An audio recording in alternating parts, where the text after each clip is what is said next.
SurePoint Advisors is registered as an investment advisor with the state of New Jersey. Registration of an investment advisor does not imply any specific level of skill or training and does not constitute an endorsement of the firm by Securities and Exchange Commission or any state securities authority.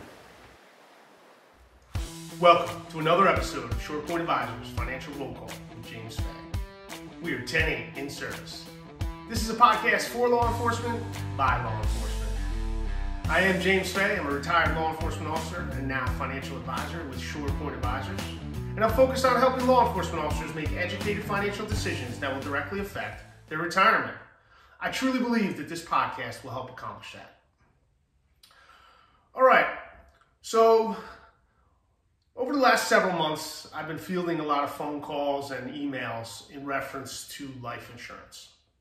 And I attribute that to the last 10 months of this pandemic and the media constantly reporting on the death toll that this pandemic has taken. It definitely has created a knee-jerk reaction, not only in the law enforcement community, but in society as a whole. So that actually encouraged me to educate our listeners in and around life insurance. And I started a few episodes ago and I educated you on what life insurance you had, the amount of life insurance you had while you were employed with your respected agencies, what you lost when you left or retired from that agency.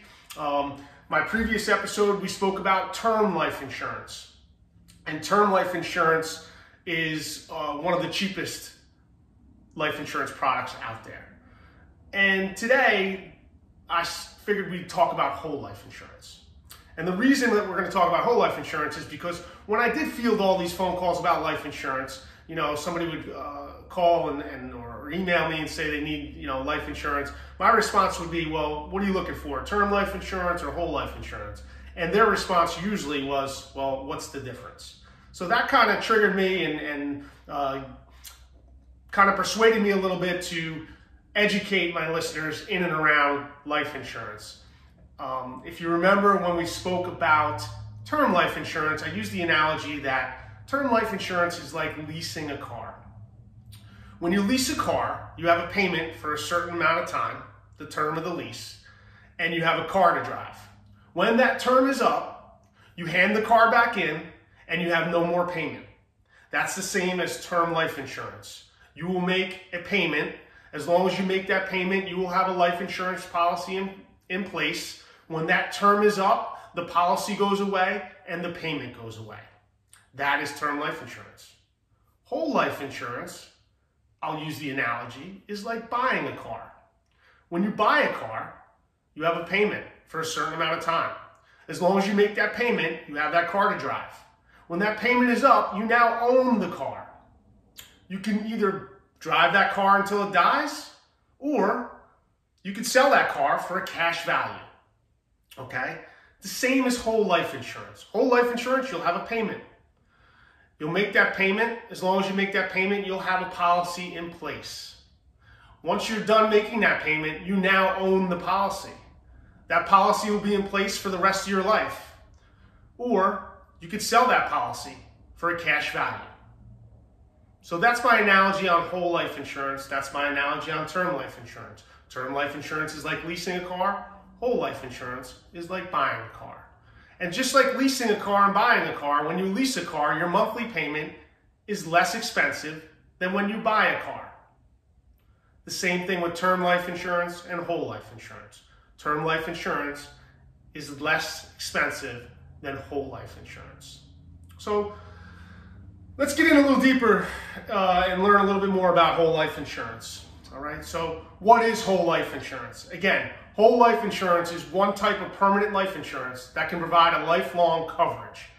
All right, that policy can stay with you for your entire life. All right, whole life insurance guarantees a payment of a death benefit to a beneficiary in exchange for a level payment, a monthly payment, quarterly payment, semi-annually payment, annual payment, however you decide to make that payment. As long as you make that payment, as long as you satisfy that part of the contract, when you leave this earth and die, that death benefit will go to your beneficiary, a beneficiary of your choice. All right? And the death benefit is typically a set amount of the policy contract. Now, some policies are eligible for what they call dividend payments. And you as the policyholder can decide that these dividend payments can purchase additional death benefits. So it can purchase more life insurance is really what I'm getting at. It's called paid up additions, all right? And with these paid up additions, by letting the dividend purchase more life insurance policy, the death benefit will increase. And at the time of your death, your beneficiary will get more money. The death benefit has risen because the dividend has paid for more life insurance. So that's a little bit about life insurance. And let's just talk about the cash value aspect of it, because the accumulation of the cash value is a major difference between whole life and term life. You know, when I talk to a lot of people about term life insurance, they're not crazy, even though it's less expensive, they're not crazy about not getting anything in return for their premium payments when that term is up.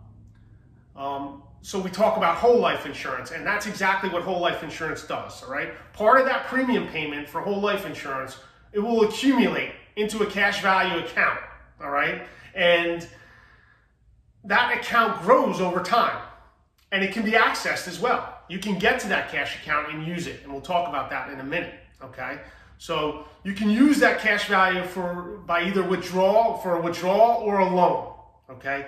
And you can withdraw up to the amount that you paid into the policy for the life insurance policy.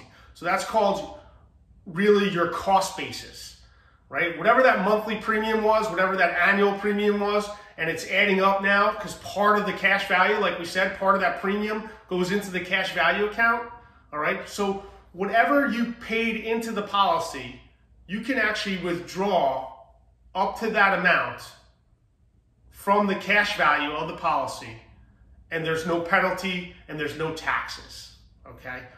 Once you withdraw over the amount that you put into the policy, it will trigger a tax, you will get charged taxes on that, okay? Okay, so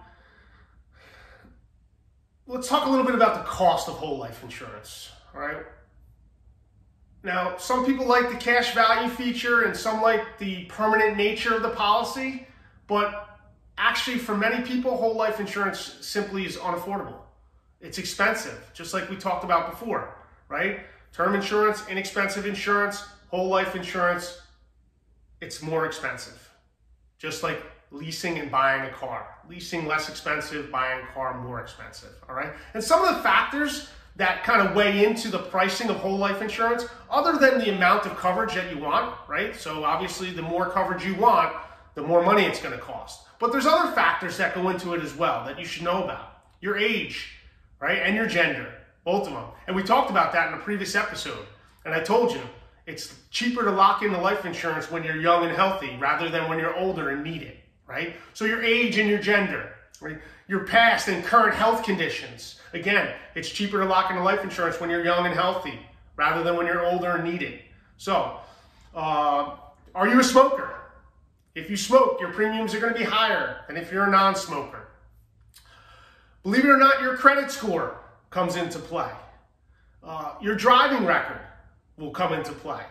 And some dangerous hobbies that people have. You know, I know I see on social media there's a lot of guys going for their pilot's license. Well, believe it or not, some of those hobbies, whether it's flying planes, whether it's skydiving, whether it's rock climbing, whether it's racing motorcycles, whatever it might be, some of those more dangerous hobbies that you have are going to affect the pricing of whole life insurance, all right? I think one of the most important parts of any life insurance policy, and I truly believe that life insurance should be a big part of any financial plan. Any financial plan that somebody puts in place should have a life insurance aspect to it, okay? And I think as law enforcement officers, this gets overlooked right here. Life insurance can act as a pension maximization. Now, there's very few Americans that have a pension like police officers, law enforcement, especially here in New Jersey, okay? So in order to explain how pension maximization works, I have to really review how the pension works. And I'll review that real quick. And we'll take easy numbers when we do this. So if you retire and you are, let's just say, making $100,000 a year. When you retire, 65% of that, you're now making $65,000 a year just for waking up for the rest of your life, okay?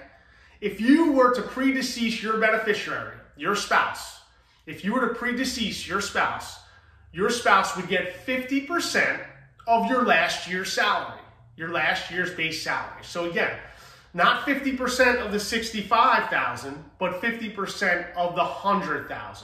And we're using easy numbers here, okay? So now your spouse will now get $50,000, okay, for the rest of their life. But don't forget, your spouse not only just took a $15,000 pay cut, but the loss of a spouse as well, husband or a wife, whatever it might be. So how do we make up for that loss? All right? How do we make up for that $15,000 loss by you predeceasing your beneficiary? And we could do that through life insurance. So that's called pension maximization. And that's how life insurance can work in any financial plan to make a family whole. All right? So, key takeaways, 10, 11, prepare to copy. Let's go over some of the things we learned from today's episode. All right? Whole life insurance lasts for a policyholder's lifetime. Okay? And as opposed to term life insurance, which is for a specific number of years. So, whole life insurance, you have that policy for your whole life. Term life insurance only for the term of the policy. Very important.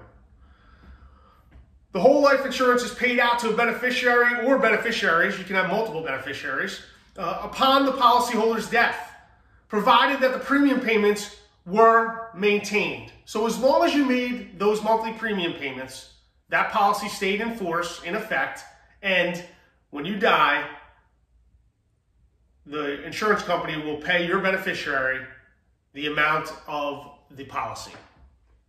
All right. Whole life insurance pays a death benefit, but also has a savings component in it which cash can build up. We talked about that, the cash value. Very important part of whole life insurance. And one of the big differences between whole life and term life is that cash value. And we also said that you can get to that cash value. All right? So the savings component or the cash value can be accessed by the policyholder by either withdrawing or borrowing against it when needed. So you have access to that money, that cash value that's building up in that policy. And then lastly, we talked about pension maximization, which makes up the difference of the loss that your beneficiary from your pension will incur if you predecease that beneficiary. All right, so that's pension maximization. All right, so if this is a topic of concern for you, and you would like more information on whole life insurance or life insurance in general, then you can contact me either in the office, 732-876-3777, or you can look for my email. It's either on our website, surepointadvisors.com, or I'll make sure it's in the show notes. You can email me and I can give you some information on this whole life insurance. All right? So with that, this has been another episode of Short Point Advisors Financial Roll Call with James Fay. We're at 10-7.